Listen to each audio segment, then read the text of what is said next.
welcome to the London Book Fair or the London International Book Fair or LBF 2026. And we're so proud to be here in the middle of the hustle and bustle of the international industry of publishing and literature. And here with us today is a very important author who came all the way from the United States, flew here to make sure that her book, her story gets seen and heard across the world here at LBF 2026. And I'm talking about our author, Kay Perrin. Hello, Kay. Welcome to the booth of Explora and welcome to London International Book Fair. Thank you very much. It's so much fun and so crowded. This is your first time doing a book signing, am I right? Yes. And by the way, for those who are still here in London, come visit us here at Olympia Events or the Olympia Convention Center, and you will see the Explora booth at 6F108, and you might meet Kay here if you come here tomorrow or this afternoon. But I think we only have few books left, and she'll be doing, the most of her time really signing these books and meeting readers and people in the industry. Now, Kay, I am very curious about the Spinster I Once Knew. This book that you've written. How long has it been since you published this book? 18 months. 18 months. This is very new, and I think this is something interesting for the people in the industry because they're on the lookout for something new, something fresh, something different. And I think this one is what they're looking for. Now, tell us about your book, The Spinster I Once Knew. Okay. Well, the first part of the book, should I hold this? Yes. Yeah. The first part of the book is about Aunt Clara, and the spinster is my great Aunt Clara. It's based on a true story. And the first part of the book is her father and her uncle coming from Sweden and going to Colorado to establish a cattle ranch. The second part of the book is my experience with Aunt Clara from the time I was a child until she passed away at 103. After that, my parents passed away, and I found Aunt Clara's diary in the bottom of a bin of historical papers that my parents had collected. Wow. And so I decided I needed to do a legacy story, mostly for my grandkids, but it has become a book and is selling very well, so I'm very proud of it. And it would be very long, worthy legacy for Aunt Clara also. Wow. And it's also related to what women of today could experience. Yeah.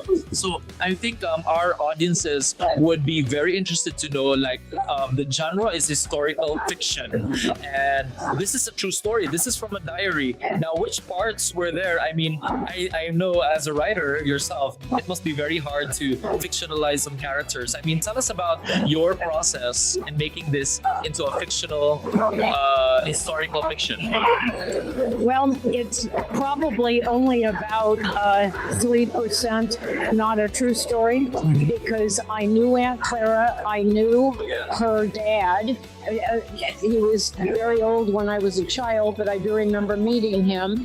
And so the only part that is slightly fictional is some parts of the diary that I had to link to make it a story instead of just, and then she did this and then she did that. So that's the only part. And that was kind of challenging, but I used storyboards and so that the story flows. Yeah, that's amazing.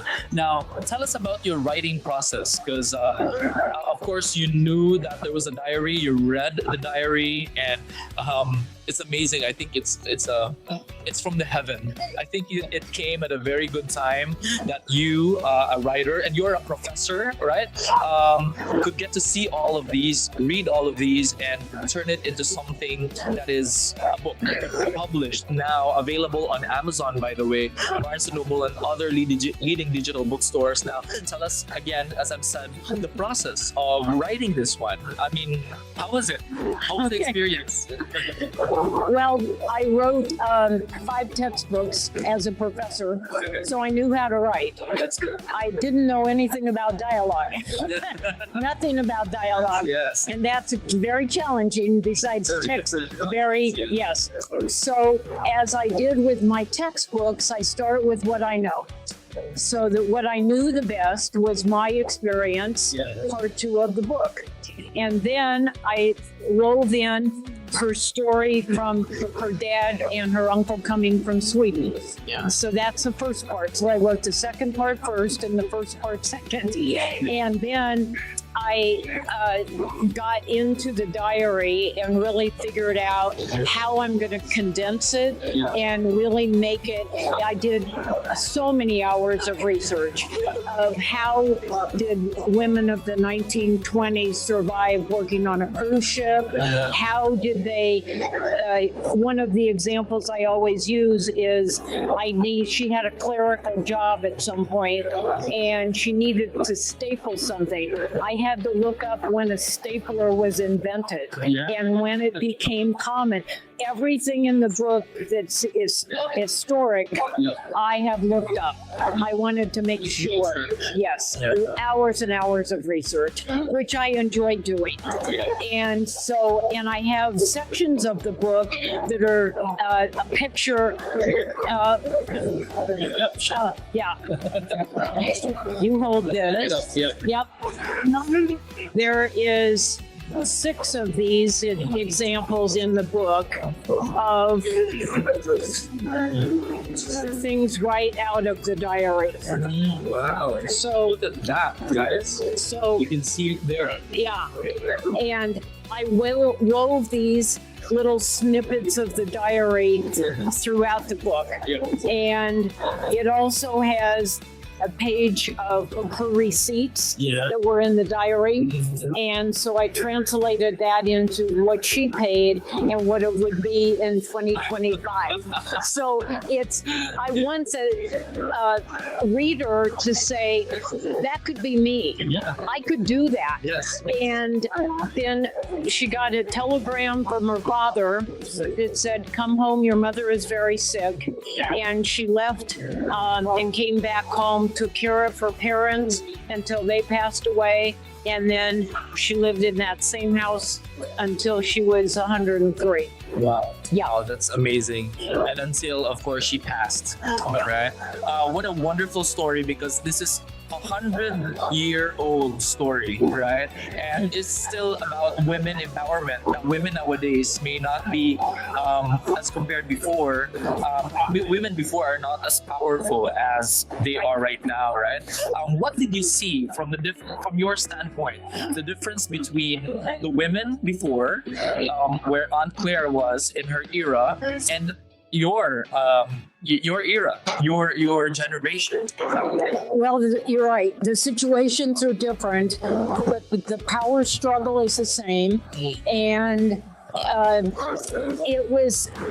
there's so many links that you see that she had a hard time getting a job because more men worked on cruise ships. And so you can relate it to anything today. And then she had to make a very firm decision, and then I'm not going to give away at this interview, but she had to make a decision.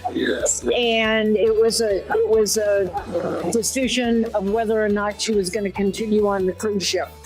And that's the same as women have today. Should I keep this job? Is it what I want to do? Do I have to always give in? And that was her story on the cruise ship. Very quick, Kay, I'm sure a lot of our viewers right now are interested. Why The Spinster I Once Knew? Why did you pick that title?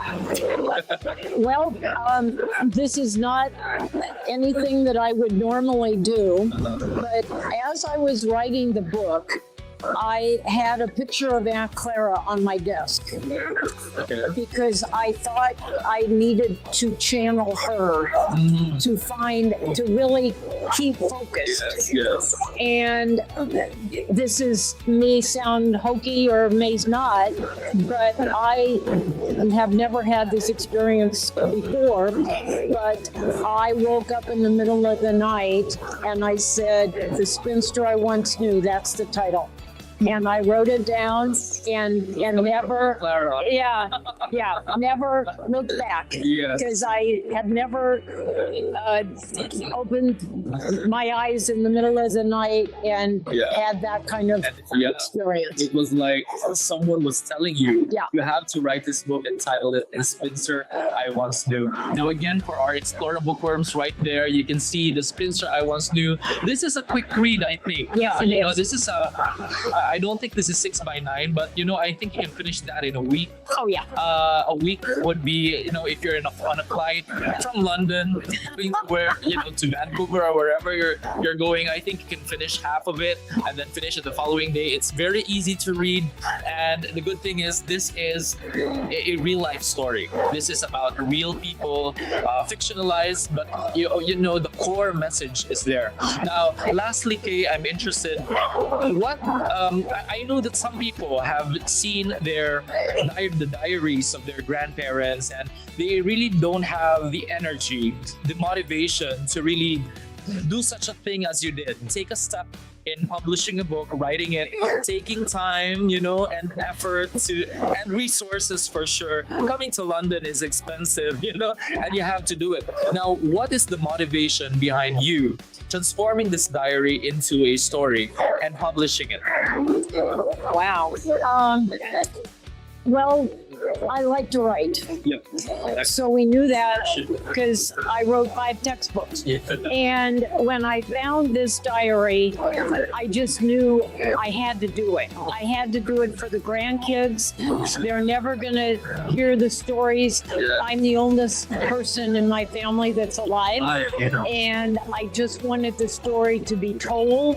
And I wanted everybody to know about it. And I'll say one more thing, because a lot of my friends who have read the book, they come to me and they say, "You kept me up all night because I couldn't put it down." So if you're on a flight, you better read fast. That's right.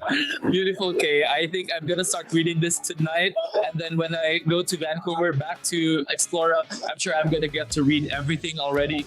This is something inspiring, motivating about women empowerment, but most importantly, it's trying to make sure that the story is alive from generation to generation. I mean, we're not staying here for long in this world. Maybe, in 100 years, we may not be here. Of course, I don't know. If you have a fountain of youth, why not? But, we're not staying here for long. And I think stories like this should live through the generations to generations. Yeah. Thank you, Kay. So I'll give you this chance to invite everyone to grab a copy of your book on Amazon.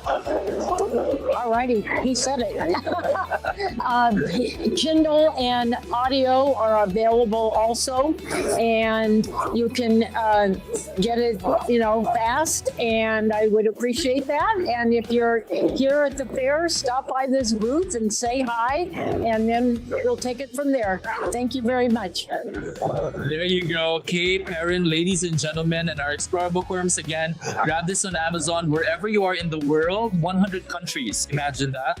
Amazon is available in 100 countries. You can grab a copy now and, just go digital, grab a copy of this book and get it right in your doorstep. So again, Kay, thank you so much. And we'll be back. You're still going to be signing a lot of books today. And we wish you the best in your career. Hoping this will become a bestseller in a year or two. Thank you very much. Thank you. Goodbye, everyone. This has been Joel, your host today here at Explora booth at London Book Fair 2026. Goodbye, everyone. Bye.